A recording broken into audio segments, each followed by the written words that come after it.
सभी का स्वागत है ग्राफ एजुकेशन एकेडमी के ऑनलाइन प्लेटफॉर्म पर। प्यारे विद्यार्थियों, हम लोग पिछली क्लासेस में जो हमने सेकेंड ईयर की जो पिछला जो लेक्चर था उसमें हमने अवकल समीकरण की परिभाषा, अवकल समीकरण की परिभाषा से घात व कोटि किस प्रकार से ज्ञात करते हैं वो हम सीख चुके हैं। अब हम अवकल समीकरण का हल किस प्रकार से ज्ञात करते हैं वो सीखेंगे, हलों के प्रकार कैसे कैसे हैं वो सीखेंगे और कुछ अवकल समीकरण बनाना सीखेंगे। तो हम सबसे पहले बात करेंगे अवकल समीकरण का हल क्या होता है। तो एक अवकल समीकरण का हल, उसमें उपस्थित चरों के मध्य एक संबंध होता है जिसमें कोई भी अवकल गुणांक ना हो तथा इसमें प्राप्त अवकल समीकरण दिए हुए अवकल गुणांक दिए हुए अवकल समीकरण को संतुष्ट करते हो। अर्थात हम ये कह सकते हैं कि यदि हमें एक अवकल समीकरण देता है तो उसका हल प्राप्त करने के बाद एक ऐसा संबंध प्राप्त होगा जिसमें कोई भी अवकल गुणांक नहीं होगा, अर्थात एक x और y में एक रिलेशन प्राप्त होगा। यदि आंशिक अवकलज कर रहे हैं तो फिर x y z में एक रिलेशन प्राप्त होगा तथा उसके यदि हम अवकल गुणांक प्राप्त करके अवकल समीकरण में संतुष्ट करवाएं तो वो उसको संतुष्ट करते हो तो इस प्रकार का जो हल है वो अवकल समीकरण का हल कहलाता है। अब हम बात करेंगे अवकल समीकरण का जो हल है उसमें व्यापक हल की। व्यापक हल या संपूर्ण हल इसे कह सकते हैं, जनरल सॉल्यूशन या कंप्लीट सॉल्यूशन हम कह सकते हैं।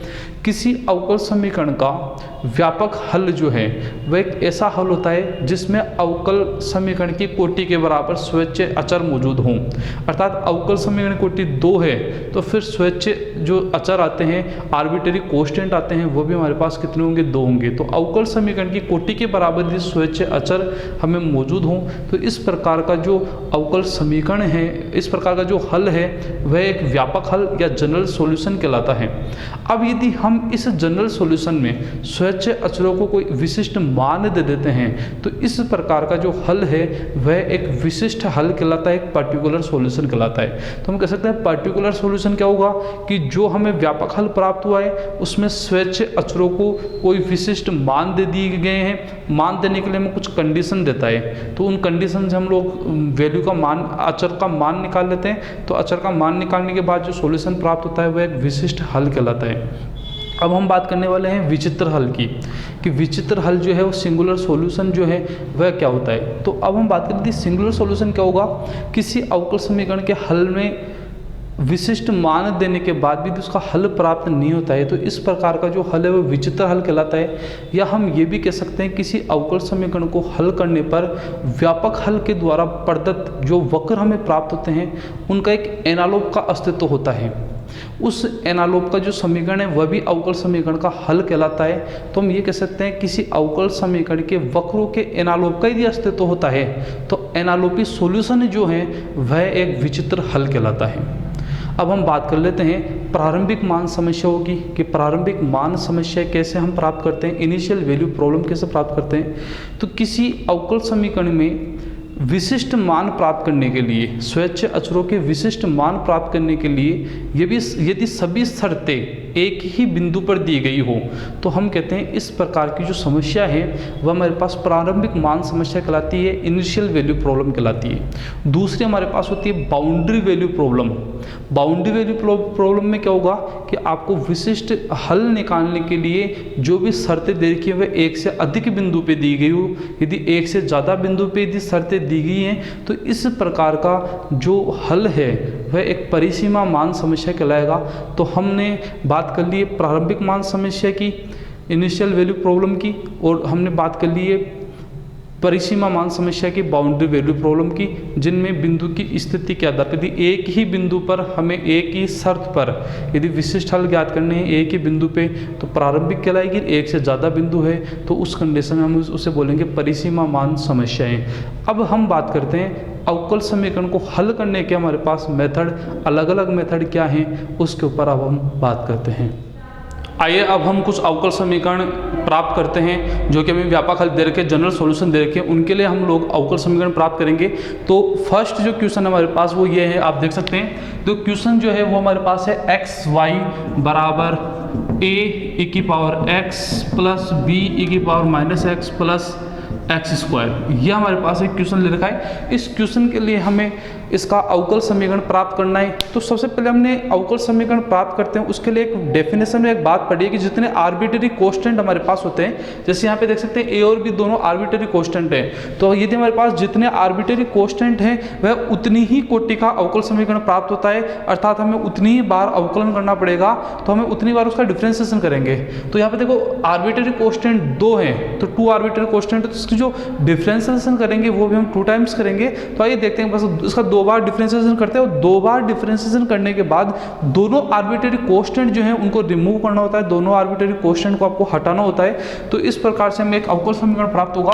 तो इसका मैं पहले बार अवकलन करता हूँ, इसको मैं कोई इक्वेशन नंबर 1 दे देता हूँ, या अपन नेक्स्ट देखते हैं बस को।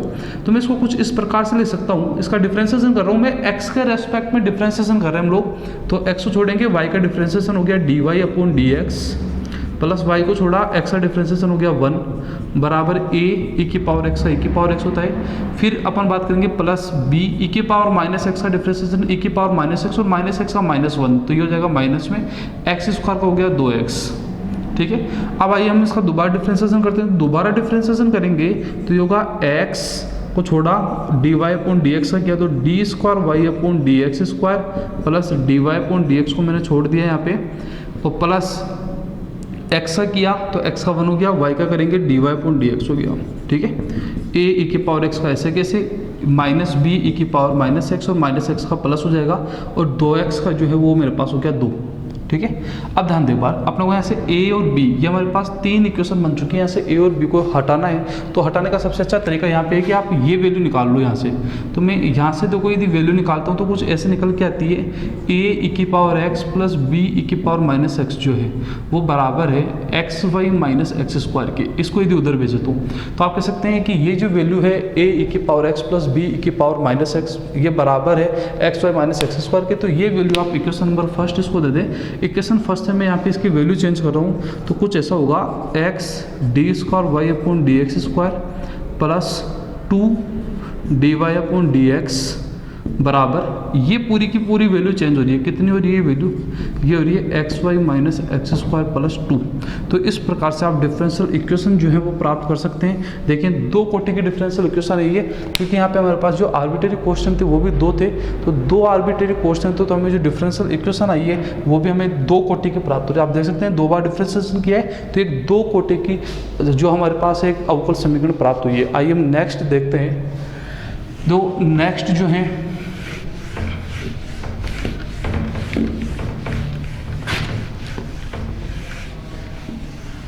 नेक्स्ट हमारे पास आ चुका है वाई स्क्वायर बराबर 4ax प्लस ए। ठीक है, देखो एक बार ये है वाई स्क्वायर बराबर 4ax प्लस ए।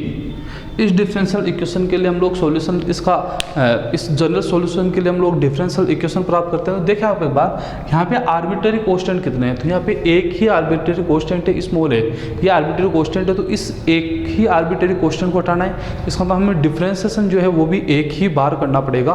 तो आइए हम इसका डिफरेंशिएशन करते हैं। उससे पहले इसको थोड़ा सा मैं ऐसे लिख सकता हूँ, वाई स्क्वायर बराबर ये हो गया 4ax प्लस 4a स्क्वायर। ठीक है, अब आप इसका डिफरेंशिएशन करें तो 2y dy अपॉन dx बराबर 4a, x का 1 हो गया और 4a का 0, कांस्टेंट है 4a स्क्वायर, तो ये 4a। यहाँ से देखें आप एक बार 2 से इसको कैंसिल कर दें तो हम कह सकते हैं y dy अपॉन dx बराबर होता है 2a। इसको कोई इक्वेशन नंबर 1 नाम दे दें। अब देखें एक बार आपके पास एक तो ये वाली इक्वेशन है, सॉरी इसको आप इक्वेशन 1 दे दें, इसको इक्वेशन 2 दे दें। तो आप इन दोनों इक्वेशन से आपको एक को हटाना है, यहाँ से दोनों जगह से एक को हटाना है। या आप एक काम करें, इसको दे दें आप इक्वेशन नंबर फर्स्ट, क्योंकि यहाँ से आसानी से हट पाएगा। तो यहाँ से अपन इस 4a को या a को हटाना चाहते हैं, तो आप क्या करेंगे यहाँ पे देखो, यहाँ पे तो 4a की वैल्यू ऊपर है, ऐसे कैसे रख दूँ मैं यहाँ पे, और ये 4a स्क्वायर है, तो 2a का स्क्वायर करेंगे तो 2 का स्क्वायर 4 और a स्क्वायर, तो ये वैल्यू मैं यहाँ पे रख रहा हूँ दोनों जगह। तो समीकरण 2 में समीकरण 1 का मान रख देते हैं ना, तो इक्वेशन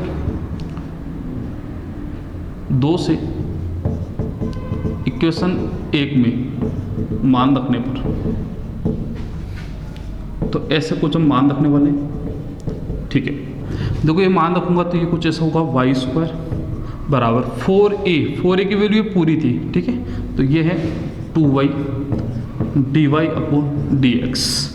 ठीक है, और ये x और है, प्लस 4a²। तो ये 2a है, 2a का स्क्वायर करेंगे तो क्या होगा, ये होगा y² dy/dx इसका होल स्क्वायर। ठीक है, तो कुछ इस टाइप का हमें प्राप्त होगा। आइए इसको थोड़ा सा हल करते हैं। तो ये हो गया y² बराबर 2xy dy/dx plus y² dy/dx इसका होल स्क्वायर। ठीक है, आप इस y² को इधर ट्रांसफर कर दें तो y² माइनस y² dy/dx इसका होल स्क्वायर बराबर 2xy dy/dx। यहाँ से आप y² कॉमन ले सकते हैं, तो मैंने y² कॉमन ले लिया, 1 माइनस dy/dx इसका होल स्क्वायर बराबर 2xy dy/dx। यहाँ से एक y कैंसिल कर दें तो अवकल समीकरण हो जाएगा y माइनस 1 माइनस dy/dx इसका होल स्क्वायर बराबर 2x dy/dx। यह हमें एक कोटि का अवकल समीकरण प्राप्त हुआ है। आप देख सकते हैं इसी कोटि जो है वो एक ही है, तो हमें एक कोटि का अवकल समीकरण प्राप्त हुआ है। क्योंकि यहाँ पे आर्बिट्ररी कांस्टेंट था, वो भी केवल ए ही था, तो हमने एक ही बार अपन ने इसका अवकलन किया है। आइए हम नेक्स्ट क्वेश्चन की तरफ बढ़ते हैं।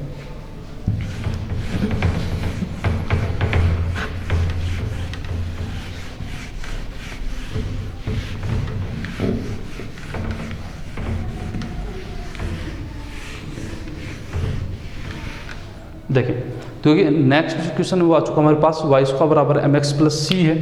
तो y² बराबर mx प्लस सी जो कि एक लाइन का इक्वेशन है। ठीक है, इसके लिए बात करते हैं। यहाँ पे जो दो आर्बिट्ररी कांस्टेंट है m और c, दोनों के दोनों आर्बिट्ररी कांस्टेंट, तो हमें दो बार इसका डिफरेंशियल करना पड़ेगा। बहुत इजी क्वेश्चन है। पहली बार करेंगे तो dy/dx बराबर m, x का 1 हो गया, c का 0, और दोबारा करेंगे तो d² बराबर m का 0 हो गया, जो कि हमें दो कोटि का एक अवकल समीकरण प्राप्त हुआ है। तो इस प्रकार से हमने कुछ व्यापक हल दे रखे थे, उनके हमने अवकल समीकरण प्राप्त किए। आइए अब हम कुछ और क्वेश्चंस की तरफ आगे बढ़ते हैं। देखें आप लोग, देखिए हमारे पास क्वेश्चन है find the differential equation of the all circles passing through the origin and having their centre on the y axis. मतलब आपके पास क्वेश्चन ये कहना चाह रहा है एक अवकल समीकरण हमें प्राप्त करना है, और ऐसे वर्तों का अवकल समीकरण आपको प्राप्त करना है, ऐसे सर्कल्स का अवकल समीकरण प्राप्त करना है जो ओरिजिन से पास थ्रू होते हैं, ओरिजिन से गुजरते हैं, तथा उनका जो सेंटर है वो वाई एक्स पे है। तो अपने को ऐसे वर्तों के लिए अवकल समीकरण प्राप्त करना है जिनका सेंटर वाई एक्स पे है और वह जो वर्त है वो ओरिजिन अर्थात मूल बिंदु से गुजरते हैं। तो देखते हैं एक बार किस प्रकार से होगा। देखिए, ये हमारे पास एक्स एक्सिस और ये वाई एक्सिस है। किसकी बात की गई यहाँ पे बात की गई वर्तों की। उन वर्तों की बात की गई है जिनका केंद्र वाई एक्स पे होगा और वह वर्त जो है वह मूल बिंदु से गुजरेंगे। तो ये मूल बिंदु है, ओरिजिन है। तो आप यहाँ पे इसका केंद्र मान लेते हैं। मानो केंद्र है 0, ए केंद्र मान लेता हूँ मैं। ठीक है, अब यहाँ से कोई वर्त बनाते हैं ऐसे। तो ये हमारे पास एक वर्त बन गया है।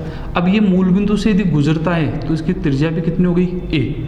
तो हम कह सकते हैं इसकी त्रिज्या भी कितनी है, ए है, और इसका जो केंद्र का जो कोऑर्डिनेट है तो वो हमारे पास है 0 है। तो सेंटर 0 है और रेडियस कितनी हो गई, ए रेडियस हो गई। तो ऐसे कितने वर्त बन सकते हैं, ऐसे वर्तों की पूरी फैमिली बनाई जा सकती है। जैसे अपन सेंटर बढ़ाते जाएँ तो ऐसे काफ़ी सारे वर्त बन सकते हैं, एक पूरा वर्तों की एक फैमिली बनाई जा सकती है। तो उसके लिए हमें डिफरेंशियल इक्वेशन पता करना है। तो उससे पहले हम लोग वर्त की इक्वेशन लेके आते हैं कि सर्कल की इक्वेशन क्या होती है। हम इतना जानते हैं कि यदि एक सर्कल जो है उसका सेंटर जो है वो एच के होता है और रेडियस यदि ए होती है, तो सर्कल की जो इक्वेशन है वो हमारे पास x माइनस एच का स्क्वायर प्लस वाई माइनस के का स्क्वायर बराबर ए स्क्वायर। इस टाइप के हमारे पास एक सर्कल की इक्वेशन आती है जब सर्कल का सेंटर एच के और रेडियस ए हो। तो यहाँ पे सेंटर देखें एक बार कितना है, 0 ए। तो वर्त का समीकरण लेते हैं, सर्कल का समीकरण। ठीक है, इक्वेशन ऑफ सर्कल क्या होगी हमारे पास, x माइनस 0 का स्क्वायर प्लस वाई माइनस ए का स्क्वायर बराबर ए स्क्वायर। ये सर्कल के क्वेश्चन है। अब इस सर्कल के क्वेश्चन थोड़ा सोल्व करता हूँ तो मैं होगा x square plus y square minus 2ay plus a square बराबर ए स्क्वायर। कैंसिल आउट कर दिया तो x square plus y square minus 2ay बराबर 0। इसको कोई इक्वेशन नंबर 1 नाम देता हूँ जो कि सर्कल की इक्वेशन है। अब हमें यहाँ से डिफ्रेंसिएशन करना है। अब ये सोचना है कि ये जो डिफ्रेंसिएशन हमारे पास होने वाला है वो कितनी बार होगा। तो आप देख सकते हैं यहाँ पे आर्बिट्रेरी कांस्टेंट स्मॉल ए है, एक ही आर्बिट्रेरी कांस्टेंट है। जब एक ही आर्बिट्रेरी कांस्टेंट है तो आप इसका डिफ्रेंसिएशन भी एक ही बार करेंगे। तो आइए हम इसका डिफ्रेंसिएशन करते हैं। एक्स स्क्वायर का 2x, वाई स्क्वायर का 2y dy upon d x minus 2a dy upon d x बराबर 0। ठीक है, 2 से 2 कैंसिल आउट कर दें सब जगह तो कुछ ऐसा बचता है x plus y d y upon d x बराबर, इसको मैं उधर लेके जा रहा हूँ a d y upon d x. ठीक है, यहाँ से अपन a की वैल्यू निकालना चाहते हैं क्योंकि यहाँ पे मेरे को a की वैल्यू रखनी है इसमें। तो यहाँ से यदि मैं a की वैल्यू निकालूँ तो a की वैल्यू कुछ ऐसी आती है x plus y d y by d x upon d y by d x. ये मेरे पास a की वैल्यू है। इस a की वैल्यू को अपन इक्वेशन फर्स्ट में रखते हैं। ठीक है, तो आप इक्वेशन फर्स्ट में जो है वो a की वैल्यू रखें तो ये आएगा x square plus y square minus 2y और ये जो वैल्यू है वो आप वहाँ रखेंगे तो यहाँ पे रखेंगे a की जगह तो ये कुछ ऐसा हो जाएगा x plus y d y by d x upon d y by d x बराबर 0 है। ठीक है, ये d y by d x को मल्टीप्लाई करते हैं यहाँ से हटाने के लिए तो कुछ ऐसा हमारे पास आएगा d y by d x x square plus y square minus 2y। ठीक है, x plus y d y by d x बराबर 0। ठीक है, अब ध्यान दें एक बार, आप इसे d y upon d x की टर्म को एक बार देखें तो कुछ ऐसा आएगा d y by d x x square plus y square, इसको मल्टीप्लाई किया माइनस का 2xy आ गया। यहाँ से मल्टीप्लाई किया माइनस का 2y square d y by d x बराबर 0। तो यहाँ से आप d y by d x जो है उनकी टर्म को एक तरफ करें तो d y by d x की टर्म को एक तरफ करता हूँ तो ये आता है x square plus y square minus 2y square और ये माइनस का 2yx है उसको उधर भेजेंगे 2xy पॉजिटिव हो गया। तो यहाँ से आप कह सकते हैं d y by d x जो है वो बराबर हो गया 2xy upon x square y square minus 2y square, तो ये हो गया माइनस वाई स्क्वायर। ठीक है, वाई स्क्वायर में से 2y स्क्वायर गया तो ये हो गया x square minus y square.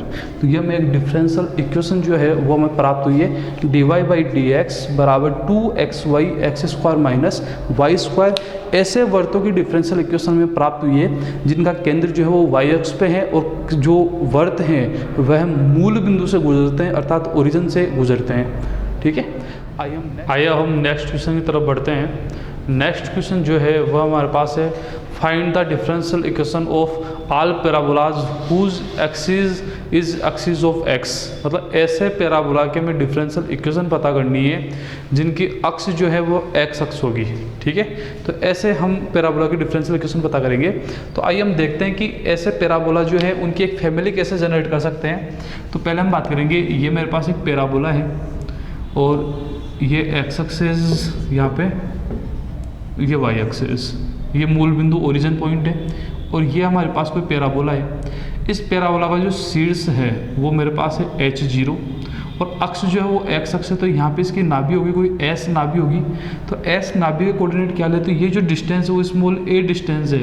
तो जो नाभि की जो डिस्टेंस देखो यहाँ से डिस्टेंस h होगी, यहाँ से होगी a, तो ये होगी a प्लस h0। तो ये जो नाभि के कोऑर्डिनेट है वो होंगे a प्लस h0, शीर्ष जो है वो हमारे पास होगा h0। अब इस पैराबोला की इक्वेशन क्या होगी, तो इक्वेशन ऑफ पैराबोला क्या होगी, वाई स्क्वायर बराबर 4ax माइनस h। ये पैराबोला की इक्वेशन होगी। एक ऐसे पैराबोला की इक्वेशन है जिसकी अक्ष जो है वो क्या होगी, एक्स अक्ष। ठीक है, तो इस कंडीशन में पैराबोला की इक्वेशन कुछ इस टाइप से लेते हैं। तो ऐसे जो पैराबोला उनकी एक फैमिली जनरेट कर सकते हैं। कैसे जनरेट कर सकते हैं, जैसे ये काफ़ी सारे पैराबोला हो गए, इनका सबकी जो एक्सेस है वो सबकी एक्सेस कैसी है, एक्स एक्सेस है। तो ये एक पूरी फैमिली के लिए हम बात कर सकते हैं, एक पूरी फैमिली के लिए ये डिफरेंशियल इक्वेशन हमें पता करनी है। ठीक है, आइए अब हम पता करते हैं इस डिफरेंशियल इक्वेशन को, इस जो हमने परवलय की जो इक्वेशन ली, इस परवलय की इक्वेशन से हम डिफरेंशियल इक्वेशन कैसे प्राप्त करेंगे। तो आप देख सकते हैं इसमें दो आर्बिट्रेरी कांस्टेंट हैं, ए और एच दोनों के दोनों ही जो हैं वो आर्बिट्रेरी कांस्टेंट है। अब जब दो आर्बिट्रेरी कांस्टेंट है तो हमें दो बार इसका डिफरेंशिएशन करना पड़ेगा।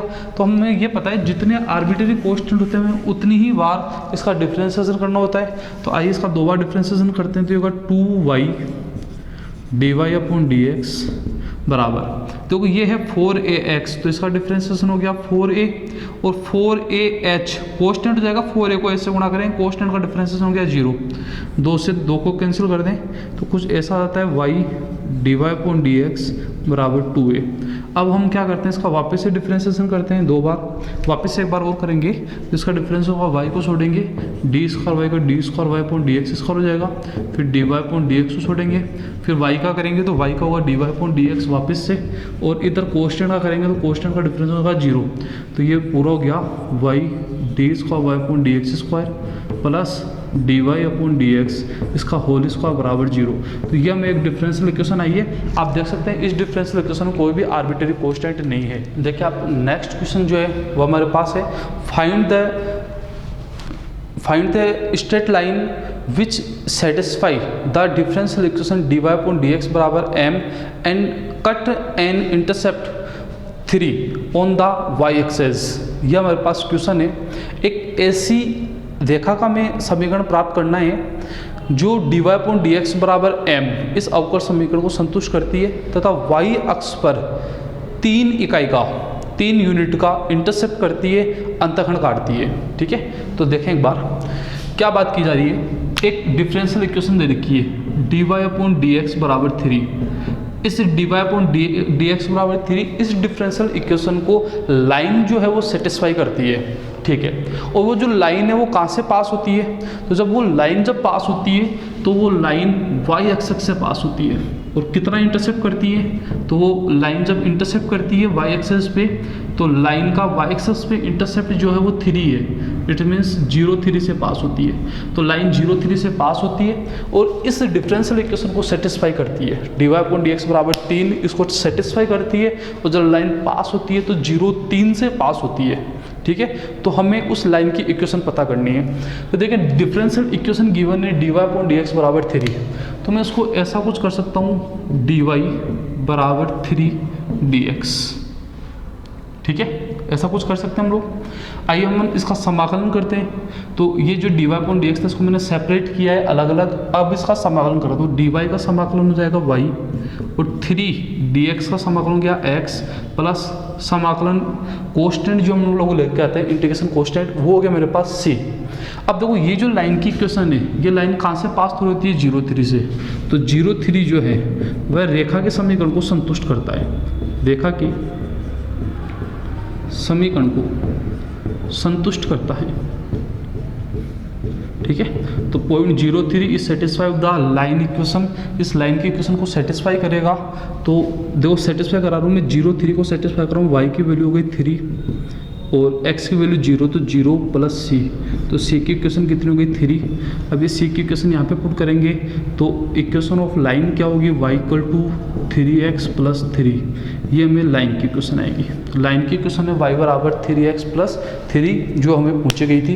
तो ये एक ऐसी लाइन की इक्वेशन है जो y एक्स पे 3 का इंटरसेप्ट काटती है, 3 पे अंतःखंड काटेगी तथा इस दी गई अवकल समीकरण को सेटिस्फाई करेगी। आप इसका देखो अवकलन करके देखें तो y का होगा d y upon d x बराबर 3x का 1, तो d y upon d x बराबर 3 आ रहा है तो इसको सेटिस्फाई कर रही है। x का मान 0 रखो तो y बराबर 3 आ गया, इसका तो इंटरसेप्ट कितना काट रही है, 3 काट रही है। आइए हम नेक्स्ट क्वेश्चन की तरफ बढ़ते हैं।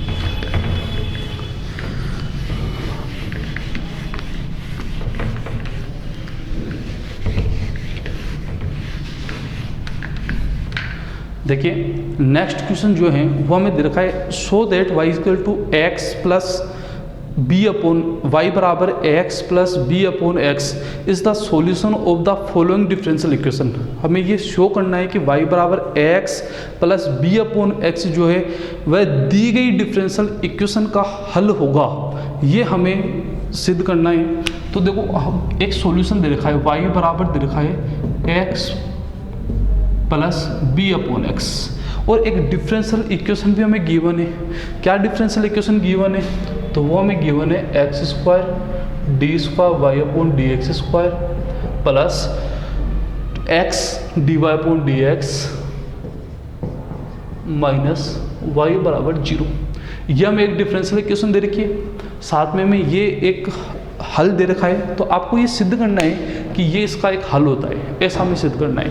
देखो दो चीज़ें हैं, या तो हम डिफरेंशियल इक्वेशन को हल करें, तो डिफरेंशियल इक्वेशन को हल करके y बराबर ऐसा कुछ प्राप्त कर लें, या दूसरा तरीका है कि आप इसको यहाँ पे सेटिस्फाई करा दो। यदि इसको सेटिस्फाई कर देगा तब भी हम ये कह देंगे कि ये इसका हल है। तो आप एक काम कर सकते हैं कि देखो अभी तक हमें डिफरेंशियल इक्वेशन को हल करना जो है वो आगे के चैप्टर में पढ़ेंगे, और ये एक 2 कोटि की डिफरेंशियल इक्वेशन है, सेकंड ऑर्डर डिफरेंशियल इक्वेशन है जो चैप्टर नंबर 6 में पढ़ेंगे आप जाकर। तो आप यहाँ से तो इसको सोल्व कर ही नहीं पाएंगे। तो अभी हम ऐसा करते हैं कि यहाँ से इसका ये जो y की वैल्यू है, इस y की वैल्यू को यहाँ पे सेटिस्फाई करवा देते हैं। यदि y की वैल्यू इसको सेटिस्फाई करती है तो फिर हम ये कह सकते हैं कि ये जो y की जो वैल्यू है वो इसका सॉल्यूशन है और ये इसका एक हल है। तो हम इसको सेटिस्फाई करा के इस चीज़ को सिद्ध करेंगे। तो सेटिस्फाई करवाने के लिए क्या करेंगे, देखें आपको देखो y की वैल्यू यहाँ रख सकते हैं, लेकिन यहाँ पे dy अपॉन dx की और यहाँ पे d square y upon d x square इनकी वैल्यू रखनी पड़ेगी। तो आप इसका पहले डिफ्रेंसिएशन दें, y का डिफ्रेंसिएशन किया तो dy अपॉन dx बराबर x का डिफ्रेंसिएशन a हो गया, b अपॉन x का क्या होगा, तो b upon x square minus हो जाएगा, तो माइनस का b अपॉन क्या हो गया एक्स स्क्वायर, ये इसका डिफ्रेंसिएशन है। इसको कोई इक्वेशन नंबर 1 दे दें, इसको इक्वेशन नंबर 2 दे दें। वापस से करते हैं हम इसका, तो d square y upon d x square बराबर a का 0 हो गया इस बार, minus b 1 upon x square. तो आप देखें एक बार 1 अपॉन एक्स स्क्वायर को क्या ले सकते हैं, एक्स की पावर माइनस 2, एक्स की पावर माइनस 2 का डिफ्रेंसिएशन माइनस 2, एक्स की पावर माइनस 3 मतलब माइनस 2 अपॉन एक्स क्यूब, कुछ ऐसा होता है। तो इसका डिफ्रेंशिएशन करेंगे 1 अपॉन एक्स स्क्वायर को माइनस 2 आएगा, तो ये प्लस का 2 अपॉन एक्स क्यूब, ऐसा कुछ हमारे पास आ गया। इसको कोई इक्वेशन नंबर 3 दे दें। अब ये जो तीनों वैल्यू है, इन तीनों वैल्यू को यहाँ पे रखेंगे। यदि इसको सेटिस्फाई कर जाता है अर्थात बराबर 0 आ जाता है तो ये इसका एक सॉल्यूशन हो जाएगा, ये इसका एक हल आ जाएगा। तो आइए इसको अपन इसके LHS पार्ट में रखते हैं। यदि 0 आ जाता है तो हल होगा, ठीक है। तो अब अपन इसमें वैल्यू पुट करने जा रहा हूँ मैं इसके LHS पार्ट में। तो x square d square y upon d x square plus x d y upon d x minus y, इसको यदि ये 0 आ जाता है तो इसका एक हल हो जाएगा। तो रखें वैल्यू एक्स स्क्वायर, तो इसकी वैल्यू रख रहा हूँ, तो ये वैल्यू हो गई 2b upon x cube plus x d y upon d x की वैल्यू रखेंगे, तो ये होगा a minus b upon x square minus y, y की वैल्यू कितनी है, तो ये है x plus b upon x. इसको हल करते हैं, 0 आता है क्या, तो इससे ये कैंसिल हो गया, 2b अपॉन एक्स हो गया प्लस ये ax हो गया माइनस b अपॉन एक्स हो जाएगा, यहाँ से ये माइनस का ax हो जाएगा और ये हो गया माइनस b अपॉन एक्स। देखो ax ये कैंसिल और minus 2b minus b upon x minus b upon x 2 बार हो गया, 2 बार से ये कैंसिल हो गया, तो बराबर क्या हो गया 0।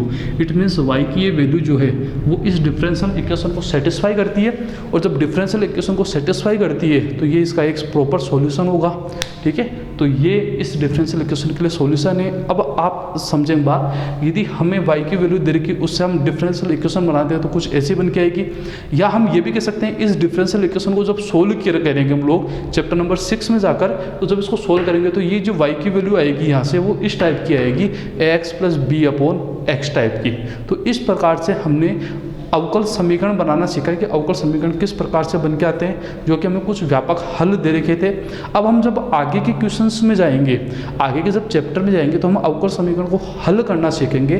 तो अब हम आगे जो जितने भी चैप्टर हैं उनमें आप धीरे धीरे अवकल समीकरण को हल करेंगे। सबसे पहले प्रथम घात व प्रथम कोटि के अवकल समीकरण को आप हल करेंगे, फिर आगे वाले चैप्टर में उन्हीं के अलग अलग टाइप्स देखेंगे, फिर आप द्वितीय कोटि के अवकल समीकरण को हल करेंगे। तो पूरी जो ये पूरा बुक हमारे पास रहेगी उसमें अलग अलग टाइप के अवकल समीकरण को हम लोग हल करेंगे। थैंक यू, धन्यवाद।